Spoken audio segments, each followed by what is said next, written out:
Hello everyone, welcome back to Coder Sanket एंड एक बार फिर से आपका स्वागत है स्प्रिंग फ्रेमवर्क के इस अमेजिंग से कोर्स में। तो पिछली वीडियोज में हमने देखा था कि इस बीन स्कोप्स वगैरह के बारे में कि क्या कैसे काम करता है और हमने काफ़ी सारी चीज़ें देख ली। तो ऑलमोस्ट हमने बीन फैक्ट्री में बहुत सारी चीज़ें पढ़ ली। बीन फैक्ट्री के बारे में जो भी हमें जानना था वो सब हमने पढ़ लिया है। अब हम पढ़ते हैं एप्लीकेशन कॉन्टेक्स्ट। एक्चुअली जो है IOC कंटेनर है वो दो तरह के होता है ना। एक लीगेसी वाला जो हमने आपको पढ़ाया ऑलरेडी, उसका क्या नाम था, बीन फैक्ट्री। तो अब तक हम लोग बीन फैक्ट्री में काम करते आ रहे थे। जो हमारा IOC कंटेनर था वो हमारे पास बीन फैक्ट्री है, और एक हमारे पास क्या है, एक हमारे पास है एप्लीकेशन कॉन्टेक्स्ट। ठीक है, तो IOC कंटेनर जो है वो हमें अब कौन सा पढ़ना है, application context. Application context, okay, application context पढ़ना है, तो ये ध्यान रखेंगे हम। ओके, तो चलिए देखते हैं कि एप्लीकेशन कॉन्टेक्स्ट क्या होता है। फाइन, तो एप्लीकेशन कॉन्टेक्स्ट जो है एक और ये भी क्या है, हमारा IOC कंटेनर ही है। बस फ़र्क इतना है कि ये जो हमारा IOC कंटेनर है ये एक्सटेंडेड वर्जन है। Okay, it is the extended version of the bean factory IOC container. Actually जो हमारा बीन फैक्ट्री IOC कंटेनर है उसी का एक्सटेंडेड वर्जन है, तो इसमें फीचर्स जो मिलेंगे आपको ज़्यादा मिलेंगे। Okay, so application context IOC container will provide more features in comparison to bean factory. Okay, अब बीन फैक्ट्री वाला जो हमारा IOC कंटेनर उससे ज़्यादा फीचर्स आपको ये देगा IOC कंटेनर, जिसका क्या नाम है, एप्लीकेशन कॉन्टेक्स्ट। अगर आप सर्च करें सिंपल यहाँ पर एप्लीकेशन कॉन्टेक्स्ट इन स्प्रिंग और लिखें स्प्रिंग डॉक्स। अब देखिए यहाँ से मैं डॉक्यूमेंटेशन खोलता हूँ एंड लेट्स सी। देखिए क्या कह रहा है कि एन एप्लीकेशन कॉन्टेक्स्ट, यहाँ पढ़िए, ये देखिएगा इसमें हमारा एप्लीकेशन कॉन्टेक्स्ट में लिस्टेबल बीन फैक्ट्री को एक्सटेंड कर रहा है ना। ये इंटरफेस ही है, अभी बताऊंगा इसको कैसे हम ऑब्जेक्ट बनाएंगे, कौन सा क्लास का बनाएंगे, सब आपको पता चलेगा। फिलहाल देखिए क्या कह रहा है कि यहाँ से और कोई है, एक सेकेंड, IOC कंटेनर डॉक्यूमेंटेशन, नया वाला डॉक्स नहीं है क्या, स्प्रिंग कोर डॉक्स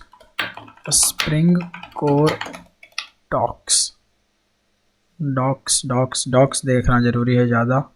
देखिए IOC कंटेनर, देखिए इसमें काफ़ी सारे फीचर मिलते हैं, जैसे कि इंटरनेशनलाइजेशन हो गया और भी बहुत सारे फीचर्स हैं बेसिकली। ठीक है, तो सबसे पहले तो आपको IOC कंटेनर में जब आप क्लिक करोगे तो यहाँ पे डायरेक्ट डॉक्यूमेंटेशन में, तो आपको इंट्रोडक्शन में जाओगे, यहाँ से डायरेक्ट आपको ये एप्लीकेशन कॉन्टेक्स्ट ही बता रहे होंगे। यहाँ पे कहीं पे मेंशन होना चाहिए, नहीं भी होगा तो ऑलरेडी वो पुराना हो चुका है ना बीन फैक्ट्री। तो जो नया अब यूज होता है पूरा, मतलब वो मैंने आपको इसलिए पढ़ाया बीन फैक्ट्री IOC कंटेनर, ताकि आप कोई पुराने प्रोजेक्ट पर काम कर सकें। हो सकता है आपका जॉब किसी ऐसी कंपनी में लगे जो बहुत पुराने प्रोजेक्ट पर काम कर रहा हो, तो वो पुराने प्रोजेक्ट्स को मेंटेनेंस भी तो चाहिए होती है ना, तो उन प्रोजेक्ट पे आपको काम दिया जाएगा तो आप कैसे करोगे।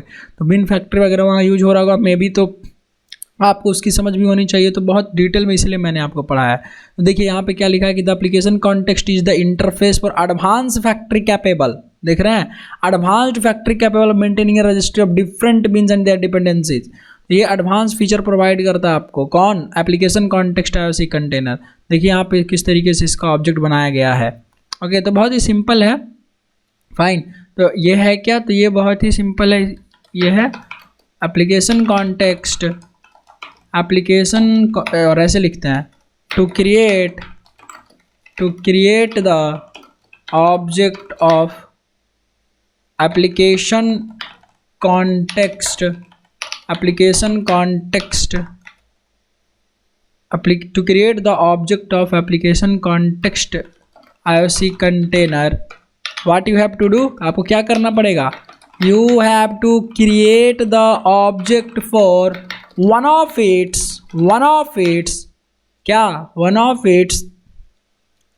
implementing classes implementing classes of application context interface. ये क्या है? ये आपका है इंटरफेस।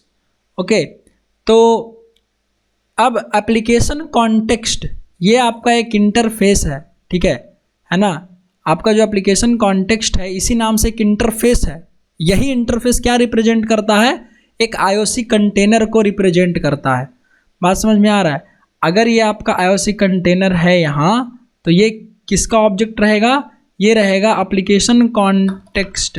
एप्लीकेशन कॉन्टेक्स्ट ये क्या है आपका? यह है आपका आईओसी कंटेनर। तो अगर हम आईओसी कंटेनर बोल रहे हैं तो आपको क्या समझना है कि मैं किसका यूज करूँगा अब? आईओसी कंटेनर, इसका एप्लीकेशन कॉन्टेक्स्ट का। अरे बहुत सिंपल सी चीज़ है। मान लीजिए आपके पास, आपको खाना बनाने के लिए आपने एक शेफ़ हायर किया, ठीक है। एक आपने शेफ़ हायर किया, एक है एक्सपीरियंस्ड शेफ़, ठीक है, शेफ़ 1, एक है एक्सपीरियंस शेफ़ 2, ठीक है। मतलब ये आपका कम एक्सपीरियंस है। शेफ़ 1 आपका मान लीजिए कि इसको 6 मंथ्स का एक्सपीरियंस है, ओके, 6 मंथ्स का एक्सपीरियंस है। और इसको शेफ़ 2 को 2 ईयर का एक्सपीरियंस है, ओके। तो आपको जो बेटर सर्विसेज देगा वो कौन देगा? किसकी सर्विसेज आपको ज़्यादा अच्छी लगेंगी? इस शेफ़ 2 की, राइट, क्योंकि ऑफकोर्स इसका सर्विस बढ़िया है, सर्विस बोल रहा हूँ, एक्सपीरियंस बढ़िया है, एक्सपीरियंस ज़्यादा टाइम का है। तो सेम उसी तरीके से आपके पास क्या है? एक बीन फैक्ट्री है, आईओसी कंटेनर है, एक क्या आपके पास है एप्लीकेशन कॉन्टेक्स्ट आईओसी कंटेनर है। तो भाई एप्लीकेशन कॉन्टेक्स्ट आईओसी कंटेनर जो आपका है ये एडवांस फीचर देगा, ठीक है, ये एडवांस फीचर्स देगा, ठीक है। ये क्या देगा आपको? एडवांस फीचर्स देगा। ये थोड़ा सा लीगेसी वाला है, इसमें कम फीचर्स थे, तो इसी को एक्सटेंड करके बनाया। किसको एक्सटेंड करके बनाया गया है? बीन फैक्ट्री को आगे बढ़ा दिया गया, मतलब बीन फैक्ट्री में और भी फीचर्स डाल दिया गया और उसको नाम हमने दे दिया एप्लीकेशन कॉन्टेक्स्ट। और इस एप्लीकेशन कॉन्टेक्स्ट को रिप्रेजेंट करने के लिए जिस प्रकार से बीन फैक्ट्री नाम का आपका इंटरफेस था, उसी प्रकार से यहाँ पे एप्लीकेशन कॉन्टेक्स्ट आईओसी कंटेनर को रिप्रेजेंट करने के लिए आपके पास क्या है? एप्लीकेशन कॉन्टेक्स्ट इंटरफेस नाम का एक इंटरफेस है। तो जब आपको ऑब्जेक्ट बनाना होगा, आईओसी कंटेनर क्रिएट करना होगा, तो मैंने आपको ऑलरेडी पता है कि भाई किसी चीज़ को एक्चुअल में लाना, मतलब एक्चुअल में उसका इंस्टेंस बनाना, मतलब क्या? उसका ऑब्जेक्ट बनाना। तो भाई अगर आपको आईओसी कंटेनर चाहिए और आपको चाहिए एडवांस फीचर्स वाला, तो आपको बनाना पड़ेगा एप्लीकेशन कॉन्टेक्स्ट का कोई एप्लीकेशन कॉन्टेक्स्ट क्या है? पहले तो इंटरफेस, तो इसका क्या बनाना पड़ेगा? एक ऑब्जेक्ट। तो इसका ऑब्जेक्ट, अब इंटरफेस का ऑब्जेक्ट जो है वो तो बनता नहीं है, तो इसके इम्प्लीमेंटिंग क्लास का ऑब्जेक्ट बनेगा। बिल्कुल सिंपल सी चीज़ है। तो इसके इम्प्लीमेंटिंग क्लास का आपको एक ऑब्जेक्ट बनाना पड़ेगा।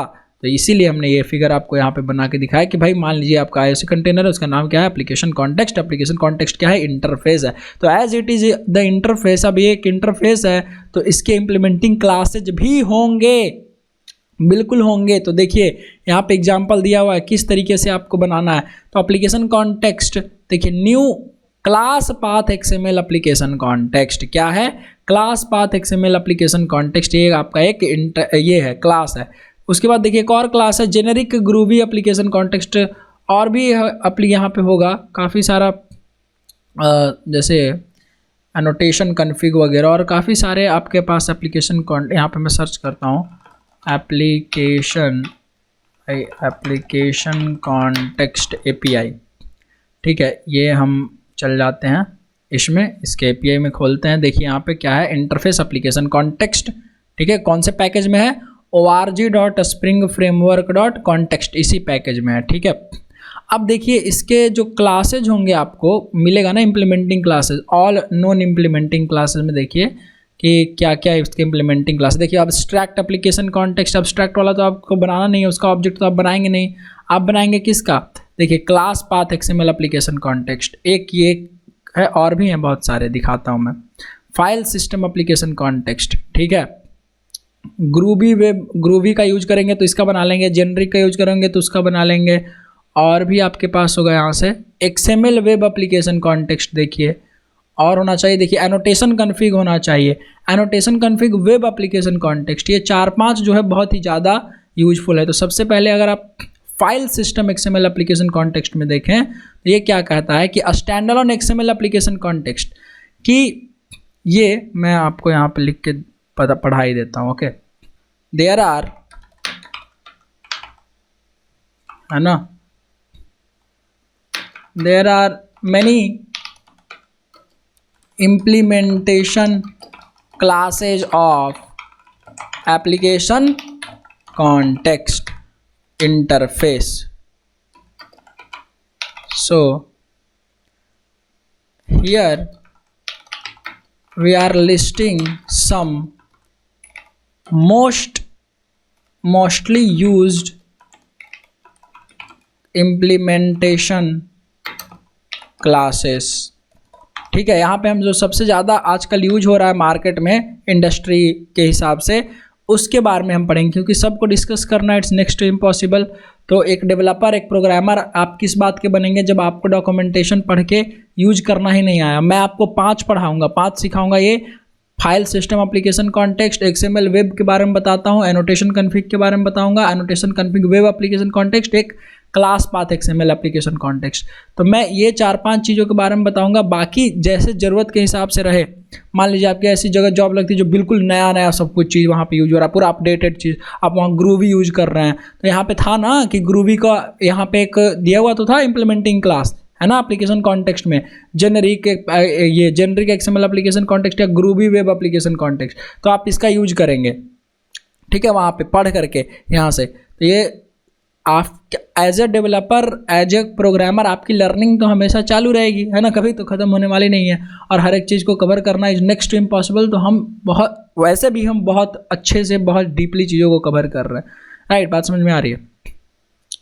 चलिए, तो हमें सबसे पहले पढ़ना है file system XML application context. ये देखिए, ठीक है, बहुत ईजी है, बहुत छोटी छोटी चीज़ें हैं ये। इससे तो आपको ऑब्जेक्ट बनाना है ना, तो इसमें बहुत ज़्यादा लंबा टाइम नहीं लगेगा आपको, बस इसको तो सीखते जाना है, ये आपका काम होते चला जाएगा, ठीक है। तो सबसे पहले ए आपके पास क्या है, XML web application context file system XML application context. ये मैं यहाँ पे कॉपी पेस्ट ही कर देता हूँ। क्या है, file system XML application context. Okay, तो ये क्या है, सबसे पहले तो इम्प्लीमेंटिंग क्लास है किसका, ऑलरेडी ये सब लिखने की जरूरत नहीं कि इसका implementing class application context interface का है, तो आप ऑलरेडी जान गए, अभी मैंने बता ही दिया और इतना बार बोल दिया। तो ये क्या होता है कि इट क्रिएट्स, अब ये क्या करता है, it creates the application context IOC container, ठीक है, बाई टेकिंग, अब इसको कॉन्फ़िगरेशन देना पड़ेगा ना, by taking XML configuration file, okay, by taking XML configuration file. Okay, अब ये कहाँ, इसको कैसे इसको डालेंगे, इसका वो जगह जो होगा, कौन सा पाथ है, कहाँ पे हमारा XML फाइल है, वो भी बताना पड़ेगा। तो it loads the configuration file from file system resources. तो कहीं भी आपके कंप्यूटर सिस्टम में अगर आपका XML फाइल कॉन्फ़िगरेशन पड़ा हुआ है, ठीक है, जैसे फॉर एग्जांपल अरे बनाते थे ना एप्लीकेशन कॉन्टेक्स्ट.xml या बीन फैक्ट्री या कॉन्फ़िगरेशन, है ना, बीन कॉन्फ़िगरेशन XML आप बनाते तो थे। यहाँ से देखिए, ऑलरेडी हमने आपको इतनी बार तो पढ़ाया यार। ओहो, देखो आप 7 सिंगलटन बीन स्कोप्स, ये खोलो कॉन्फ़िगरेशन, ये जो आपके पास है ना एप्लीकेशन कॉन्टेक्स्ट.xml, ये एप्लीकेशन कॉन्टेक्स्ट.xml क्या है, आपका कॉन्फ़िगरेशन फाइल ही तो है, XML कॉन्फ़िगरेशन फाइल। तो ये कॉन्फ़िगरेशन फाइल आपके कंप्यूटर सिस्टम में जहाँ कहीं भी होगा उसका पाथ हम इसको देंगे और ये लोड हो जाएगा, ठीक है। और लोड होने के बाद उस रन टाइम इन्वायरमेंट में लोड होने के बाद क्या होगा, आपका IOC कंटेनर वहीं से कॉन्फ़िगरेशन पढ़ करके उस फाइल को उठा करके अपना IOC कंटेनर बनाएगा। बात समझ में आ रहा है? तो यहाँ पे देखिए लिखा हुआ भी होगा भाई, ये सब कुछ यहाँ पे दिया हुआ है ना कि the config location defaults can be overridden, ये तो छोड़िए जो भी है। हाँ देखिए, config location can either be denote concrete files like my files कॉन्टेक्स्ट.xml, और देखिए style patterns like my files context.xml कहाँ पे है, जहाँ भी आपको यहाँ पे रखना हो आप इसका यूज कर सकते हैं, ठीक है। अब देखिए इसका आपको ऑब्जेक्ट बनाने के लिए कंस्ट्रक्टर की ज़रूरत पड़ेगी। ये देखिए कंस्ट्रक्टर, यहाँ में जाइए, देखिए क्या लिखा हुआ है कि इसको देखिए, ये वाला कंस्ट्रक्टर, काफ़ी सारे कंस्ट्रक्टर है, आप बहुत सारा इसमें कॉन्फ़िगरेशन का लोकेशन जो है पास कर सकते हैं, ठीक है, मल्टीपल, उसका बात कभी और आगे करेंगे, फिलहाल अभी यहाँ पे हम देखते हैं, ठीक है। देखिए जो सबसे ज़्यादा यूजफुल आपको पड़ेगा ये वाला file system application context, XML application context. ये क्या आपसे मांग रहा है, स्ट्रिंग कॉन्फ़िग लोकेशन, है ना, कॉन्फ़िगरेशन का location, create a new file system application context, loading the definitions from the given XML file and automatically refreshing the context. कहाँ से, जहाँ भी आपका फाइल सिस्टम का लोकेशन इसमें होगा वहाँ से, ठीक है। तो स्ट्रिंग के रूप में आपसे क्या मांगता है, तो स्ट्रिंग के रूप में आपसे क्या मांगेगा, ये स्ट्रिंग के रूप में आपसे ये आपको अपने XML फाइल का लोकेशन मांगेगा। बहुत ही सिंपल चीज़ है। तो यहाँ पे आइए, और कैसे बनेगा इसका, बहुत ही सिंपल तो कोड हो जाएगा। देखिए कैसे, न्यू हम क्या लिखेंगे, file system XML application context. वहाँ पे जो भी आप रजिस्टर करवाते थे ना, लोड फैक्ट्री रजिस्ट्रेशन वगैरह, वो कुछ नहीं करना है, अब उतना लंबा प्रोसेस नहीं, बस एक लाइन के कोड में आपका ऐसी कंटेनर बन के रेडी हो जाएगा। यहाँ पे क्या देना है, यहीं पे आपको देखना है लोकेशन ऑफ द क्या, आपका XML कॉन्फ़िगरेशन फाइल। तो मान लीजिए मेरा लोकेशन कहीं पे भी है, ठीक है, let's say D drive slash ऐसे करके आप यूज कर सकते हैं कुछ भी। तो लेट्स से कि D ड्राइव और हम दे देते हैं माई ऐप डैश, यहाँ पे दे देते हैं एप्लीकेशन कॉन्टेक्स्ट डॉट XML। अब यहाँ से ये लोड कर लेगा, ठीक है। तो और ये ऑब्जेक्ट बना, अब इसको हम रख सकते हैं इसके इंटरफेस टाइप में, बिल्कुल रख सकते हैं, ऑलरेडी कोर जावा आपने पढ़ा है तो आपको समझ में आएगा। कॉन्टेक्स्ट यहाँ पे ले देता हूँ मैं, कॉन्टेक्स्ट एक रेफरेंस वेरिएबल इस तरीके से, ओके। तो ये क्या है हमारा, what is this red underlined here, so this is my location of the spring bean configuration file। कौन सा, XML वाला। तो ये XML कॉन्फ़िगरेशन फाइल को लोड करके बनाएगा, ठीक है। एनोटेशन अभी नहीं, एनोटेशंस का आगे हम पढ़ रहे होंगे। तो फाइल सिस्टम एप्लीकेशन कॉन्टेक्स्ट, कहीं भी आपका फाइल सिस्टम रिसोर्स में पड़ा हुआ है वहाँ से लोड कर लेगा। नेक्स्ट हमारे पास है दूसरा क्लास, अब बस यही है, आगे मैं यूज करके आपको दिखाऊंगा। नेक्स्ट हमारे पास एक बहुत ही अच्छा क्लास है जिसका नाम है class path XML application context. अब भैया class path XML application context जो है ये सिर्फ क्लास पाथ से फाइल्स को उठाता है। ध्यान रखेंगे ये जो है ये भी XML, it creates the application context IOC container by taking XML configuration file, loading it from ये कहाँ से लोड करेगा, loading it from the class path of the project, और ऐसे करें जस्ट क्लास पाथ, ओके। ये क्लास पाथ से क्या करेगा, देखिएगा कि ये जो हमारा प्रोजेक्ट है उसके क्लास पाथ में हमारा ये XML कॉन्फ़िगरेशन फाइल अवेलेबल है कि नहीं।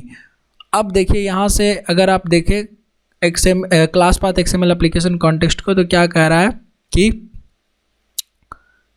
द कॉन्फ़िग लोकेशन डिफॉल्ट, यहाँ पे देखिए कहीं पे लिखा होगा, ये भी इसमें भी बहुत शॉर्टकट लिख दिया है बट ठीक है। देखिए हाँ, a standalone XML application context taking the context from the class path, interpreting plain paths as path resources named including package something like this, useful for, और ये within jars, ठीक है। अच्छा, क्लास पाथ में भी रहेगा, क्लास पाथ या किसी जार फाइल्स, ओके, कोई जार फाइल्स होते हैं ना, डॉट जार, उसके अंदर रहेगा।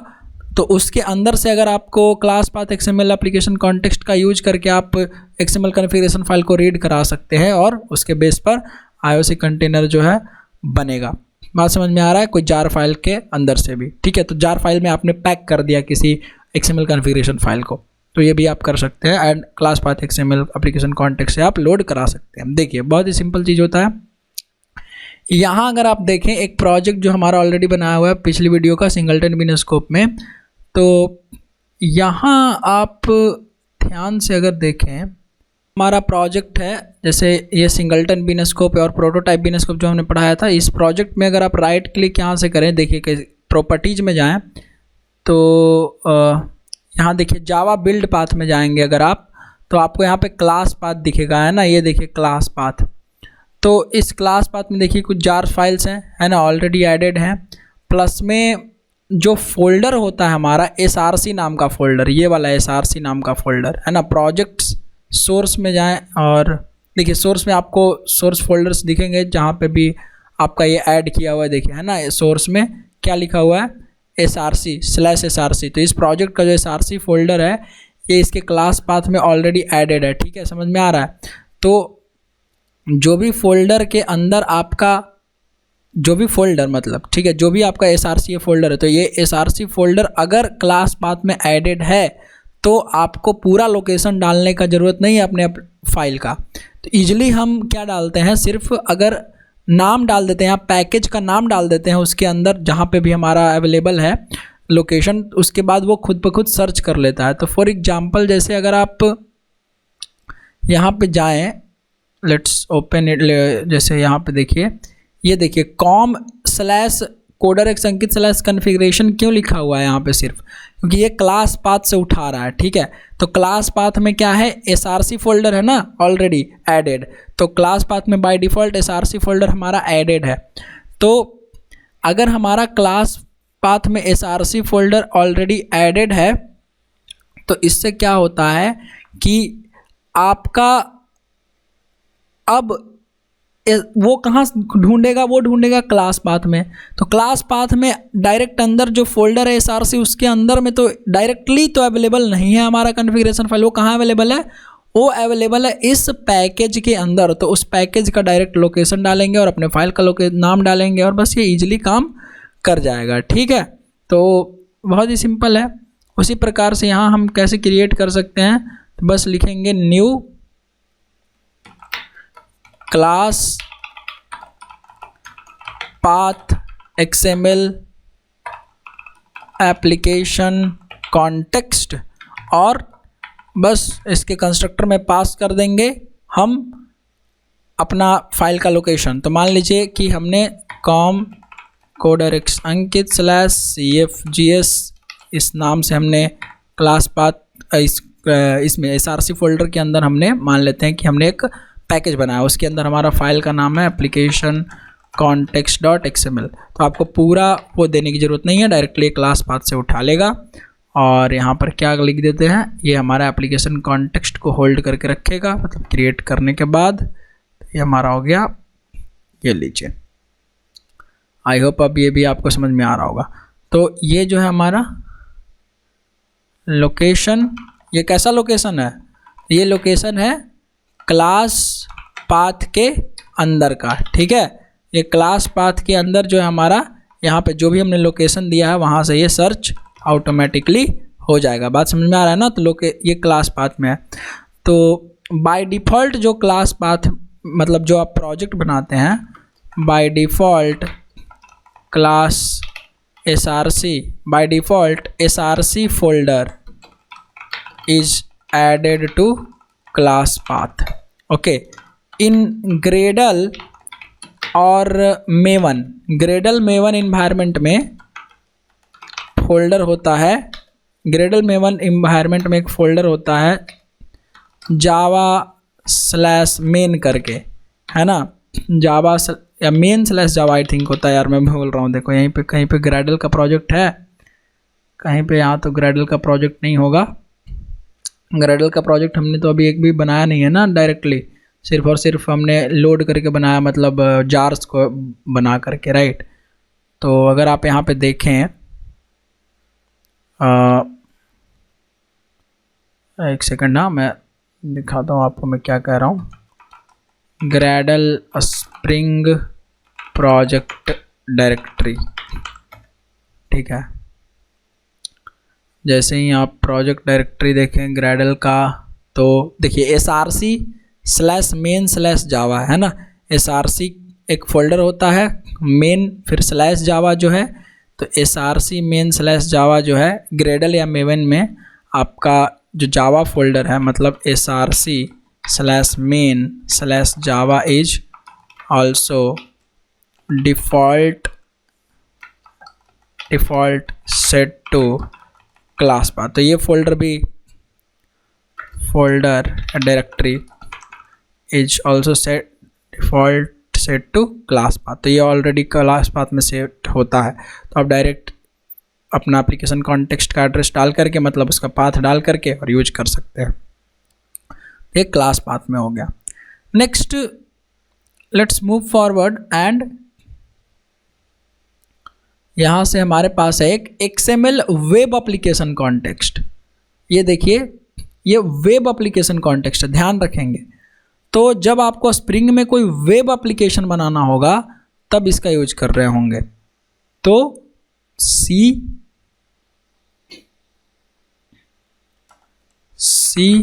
आपके पास क्या है, वेब एप्लीकेशन कॉन्टेक्स्ट। तो ये वेब एप्लीकेशन इन्वायरमेंट के लिए है, ठीक है।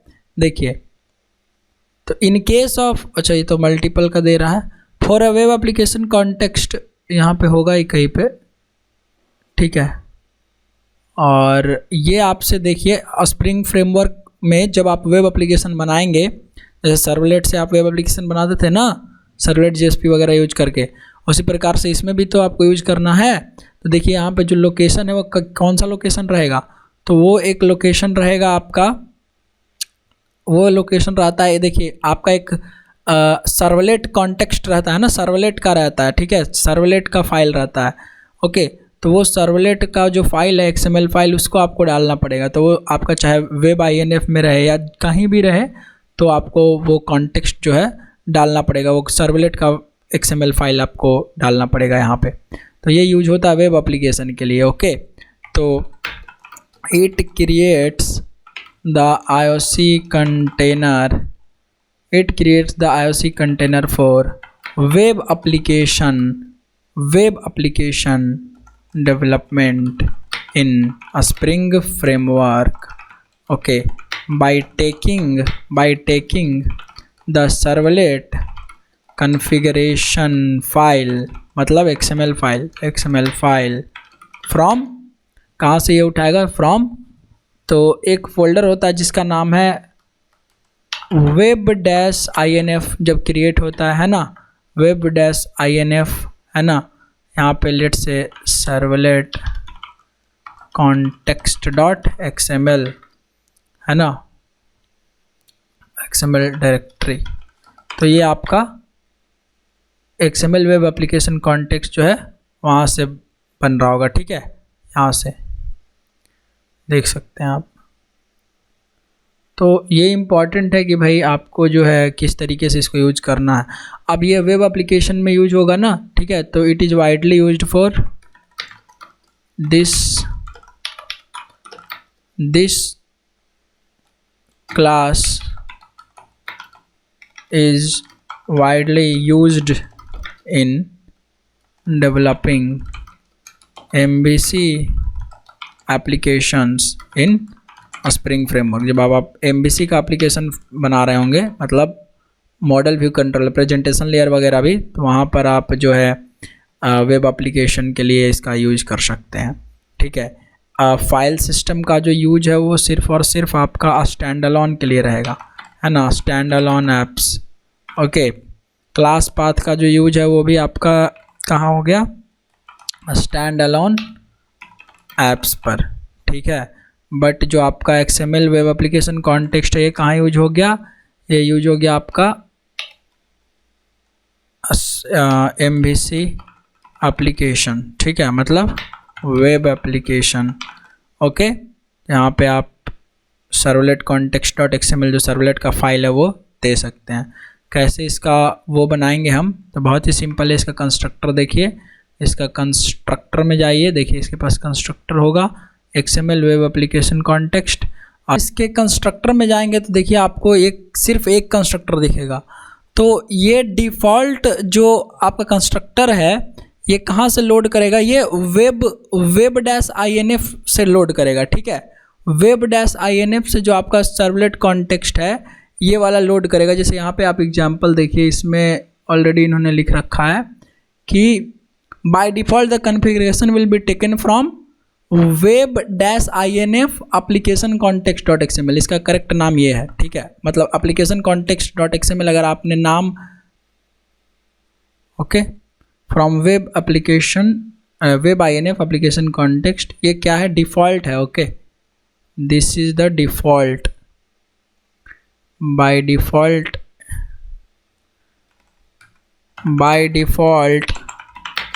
The XML web application context XML web application context will look it from here. तो यहाँ से वो लोड करने की कोशिश करेगा। अगर आपको चेंज करना है, नाम चेंज करना है अपने XML फाइल का, या आपको अगर कोई और लोकेशन और दूसरी जगह डालना है, तो देखिए इसमें आपको ऐसा कोई कंस्ट्रक्टर अवेलेबल नहीं है जिसमें आप डायरेक्टली पास कर सकें उसके कॉन्फ़िगरेशन को। तो कैसे करेंगे, तो इसके पास एक्चुअली एक क्या है कि मेथड है, ठीक है। वो मेथड कहाँ है, देखिए इसके में अगर हम मेथड में जाएं और यहाँ पे अगर आप देखें एब्स्ट्रैक्ट रिफ्रेशेबल में सेट कॉन्फ़िगरेशन नाम का है ना, सेट कॉन्फ़िगरेशन नाम का इसमें भी है, गेट कॉन्फ़िगरेशन है, इसमें सारा गेट वाला चीज़ें है। यहाँ पे देखिए सेट कॉन्फ़िगरेशन लोकेशन नाम का, अगर आप इस पर क्लिक करें तो क्या कह रहा है कि set the configuration location for this application context in init params style, ठीक है। देखिए तो आप यहाँ से ये वाला मेथड को कॉल करके लोकेशन बदल सकते हैं, ओके। तो यहाँ से if you want to, if you have kept your application context.xml in different directory, then you can explicitly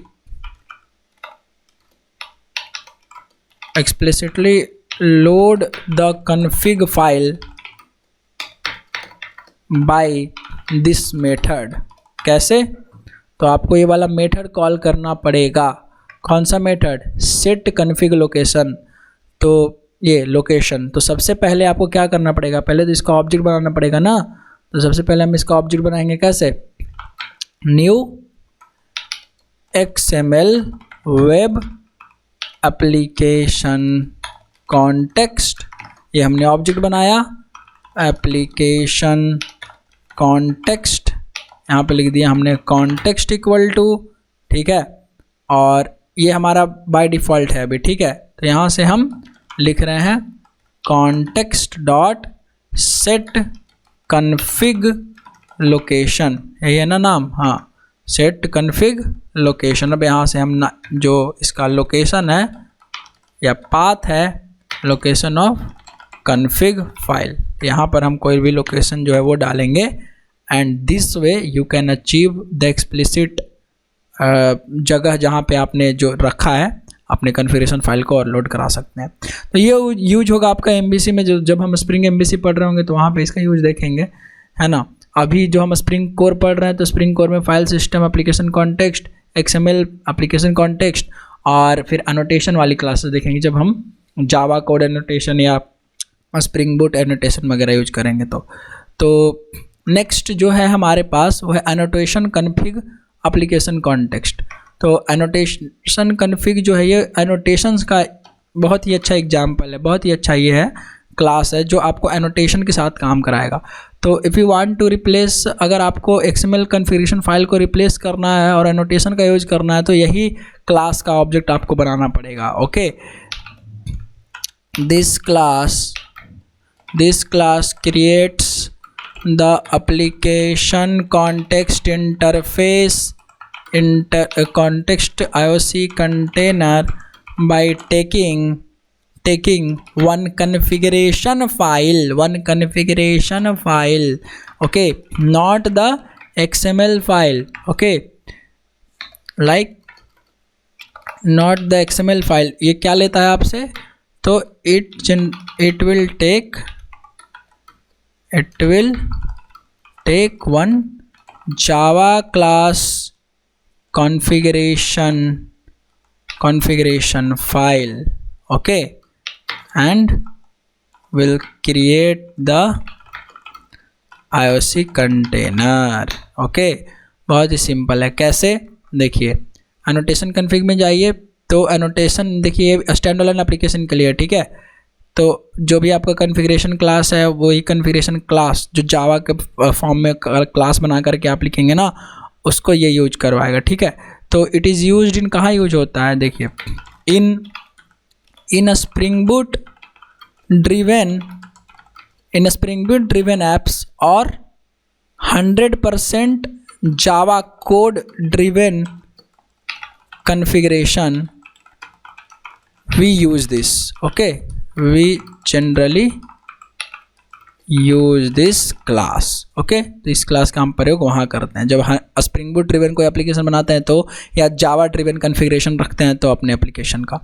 बहुत ही सिंपल है। कंस्ट्रक्टर में जाइए, देखिए यहाँ से अगर आप कंस्ट्रक्टर में जाते हैं तो आपको यहाँ पे देखिए क्या देखने को मिल रहा है। एनोटेशन कन्फिग में आपसे क्या कह रहा है कि कंपोनेंट क्लासेज का नाम बताइए, ठीक है। मतलब आपको एक configuration class, create a new annotation config, यहाँ पे अगर आप देखेंगे क्लिक करके देखिए, create a new annotation config class deriving beans from the given component class and automatically refreshing the context, ठीक है।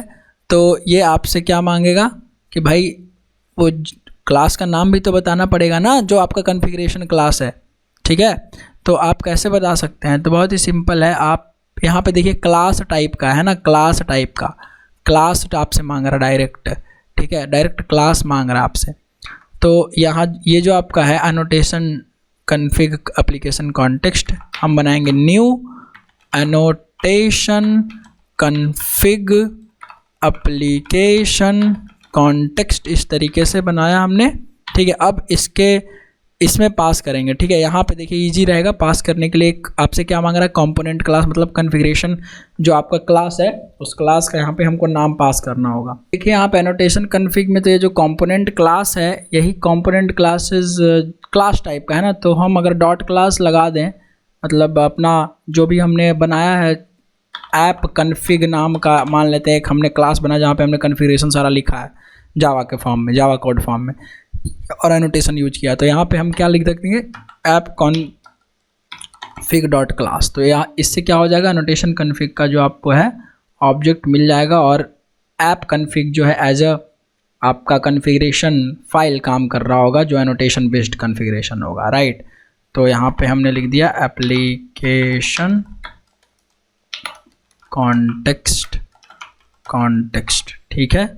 तो ये अनोटेशन बेस्ड वाले के लिए हो गया, बट ये भी क्या है, एक तरह से स्टैंड अलोन एप्स के लिए भी है, ठीक है।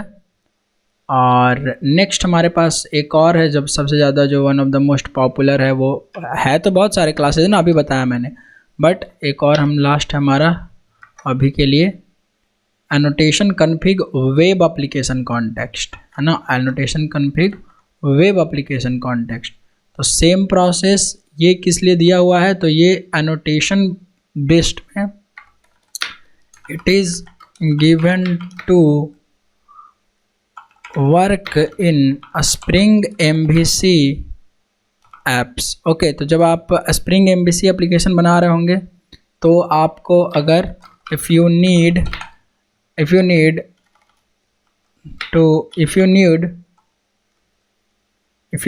annotation based configuration in your Spring MVC web app, then you can use this class, okay।